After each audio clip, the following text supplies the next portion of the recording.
आपल्या राज्यामध्ये अशी एक नगरपालिका आहे की ज्या नगरपालिकेमध्ये निवडणूक तर झालेली नाहीये, पण राजकीय ड्रामा मात्र प्रचंड रंगलाय। ही नगरपालिका कुठली आहे तर ती सोलापूरची अनगरची नगरपालिका आहे। अजित पवार यांचे कट्टर विरोधक इथे एकत्र आले आणि अजित पवारांना एक प्रकारे मात दिली गेली। या निवडणुकीमध्ये राजकीय ड्रामा मात्र प्रचंड रंगला, अगदी अर्ज भरण्यापासून ती इथली निवडणूक बिनविरोध होईपर्यंत। अजित पवार गटाच्या उमेदवार होत्या उज्ज्वला थिटे। उज्ज्वला थिटेंचा उमेदवारी अर्ज दाखल करण्यापासून ते त्यांचा अर्ज बाद होण्यापर्यंतचा प्रत्येक क्षण रोमांचक झाला। आपल्या मार्गात वाहनं उभी केली गेली, उसाचे ट्रक आडवे लावले गेले, राजन पाटील यांच्या समर्थकांनी आपला पाठलाग केला, असे अनेक आरोप उज्ज्वला थिटेंनी फॉर्म भरण्याच्या वेळेला केले होते। आणि यानंतर उज्ज्वला थिटे थेट पहाटे 5 वाजता पोलिसांच्या गराड्यामध्ये अर्ज दाखल करण्यासाठी कार्यालयात गेल्या। त्यामुळे त्यांनी ज्या दिवशी अर्ज भरला तो दिवस सुद्धा राजकीय ड्राम्याचा होता।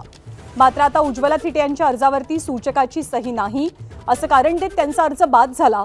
तर अपक्ष उमेदवार सरस्वती शिंदेंचाही अर्ज बाद झाल्यामुळे दरवर्षीप्रमाणे ही निवडणूक बिनविरोध पार पडली आणि पुन्हा एकदा राजन पाटील कुटुंबाचं वर्चस्व सिद्ध झालं। भाजपच्या वतीनं राजन पाटलांच्या सुनबाई प्राजक्ता पाटील नगराध्यक्षपदी निवडून आलेल्या आहेत। त्यामुळे भाजपनं अजित पवारांना चितपट करत नगराध्यक्ष पदावरती मोहर उमटवल्याचं बोललं गेलंय।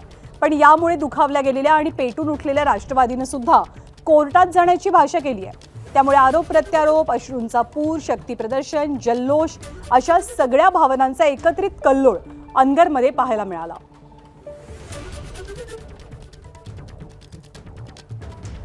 आणि या सगळ्या राजकीय ड्राम्यानंतर अजित पवारांच्या राष्ट्रवादीतनं प्रतिक्रिया काय उमटतात हे पाहणं खूप महत्त्वाचं होतं। उज्ज्वला थिटे ज्यांचा अर्ज बाद झाला त्यांची प्रतिक्रिया आणि राष्ट्रवादीच्या इतर नेत्यांची प्रतिक्रिया पाहूया। राजन पाटील यांचे कट पाहना, त्यांना पूर्वीपासूनच कल्पना होती की एकदा यांच्या विरोधात एखादा व्यक्ती जर गेला तर तो व्यक्ती पुन्हा भविष्यात तो उभा राहू नये हे त्यांचे प्रयत्न चालू असतात। त्याचं मतदार यादीतून नाव काढणे, घरदार जाळणे हे तर सगळं आता सत्य परिस्थिती सर्वांना माहिती आहे। मग जेव्हा तशा मोठ्या गुन्ह्यातून तुम्ही मुलं सोडवताय तर मतदार हे आता माझ्या अर्जातून 4 कागद बाद न करायला किती वेळ लागणार आहे? याचाच फायदा त्यांनी घेतला। आमच्या बाजूने आमचा वकील छाननीला गेला नव्हता, कारण आम्ही कागदपत्राची पूर्तता कलेक्टर साहेबांच्या सांगण्यावरून केली होती। आता हे नवीन कुठं, आता जिल्हा न्यायालयाला जायचं ह्यांच्या विरोधात। राजन पाटला सकट प्रशासकीय अधिकारी हे सगळे याच्यामधले दोषी आहेत, त्याची इन्क्वायरी झाली पाहिजे।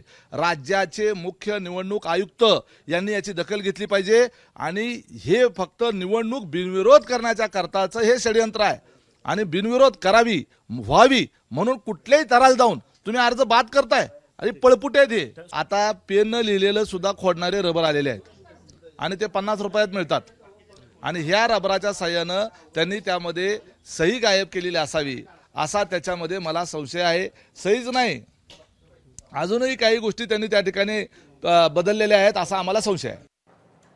तर नगराध्यक्षपदाची अनगरची ही निवडणूक बिनविरोध झालेली आहे आणि उज्ज्वला थिटेंचा अर्ज बाद झाल्यामुळे इथे निवडून कोण आलेला आहे तर प्राजक्ता पाटील यांची बिनविरोध नगराध्यक्षपदी निवड झाली आहे।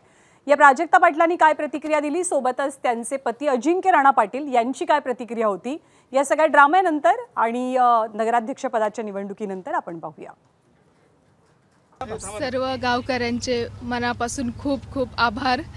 हे तुमचं प्रेमच आहे ज्याच्यामुळे आपण इतकं वरच्या लेवलला गेलो आहेत आणि सर्वांचं मनापासून खूप खूप आभार।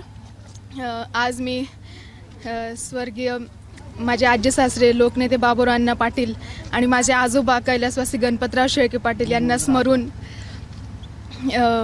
आणि आपले मार्गदर्शक माझे सासरे दादासाहेब, माझे मोठे दीर भाऊसाहेब आणि माझे हस्बंड अजिंक्य राणा पाटील यांना सगळ्यांना खूप धन्यवाद करते आणि सगळ्या गावकऱ्यांचे खूप धन्यवाद करते।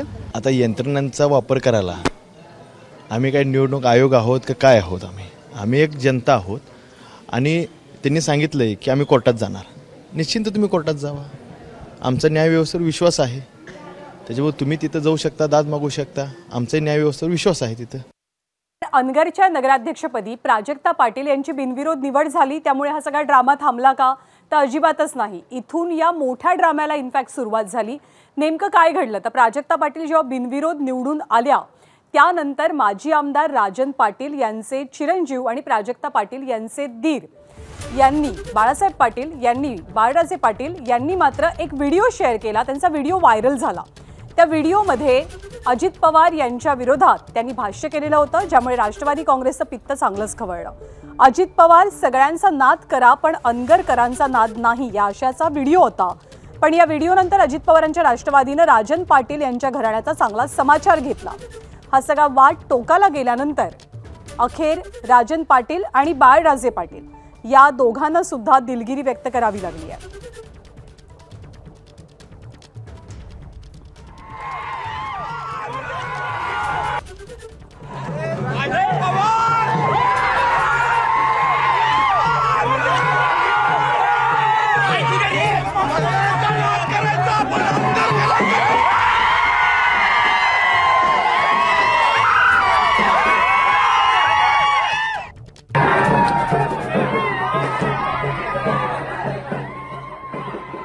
आमच्या मुलानं जे काय तिथं वक्तव्य केलं त्याचं मी समर्थन करणार नाही. जे आत्तापर्यंत वैभव उभा केलं गेलेलं आहे त्याच्यामध्ये मोठ्या साहेबांचा आणि अजितदादांचा सिंहाचा वाटा आहे. आमच्या मुलाच्या तोंडून न कळत उत्साहात म्हणा भावनेत म्हणा जे अपशब्द झाले ते अत्यंची ती व्हायला नको होते. त्याबद्दल मी अजितदादांचं व्यक्तिशः आणि पवार परिवारांचं मी अंतःकरणपूर्वक इथं दिलगिरी व्यक्त करतो. अजितदादांनी पार्थ असतील किंवा जय असतील तसा समजावा त्याला आणि त्याला पदरात घ्यावं ही मी आपल्या मीडियाच्या वतीनं मी त्यांना विनंती करेन. एबीपी माझा, उघडा डोळे बघा नीट.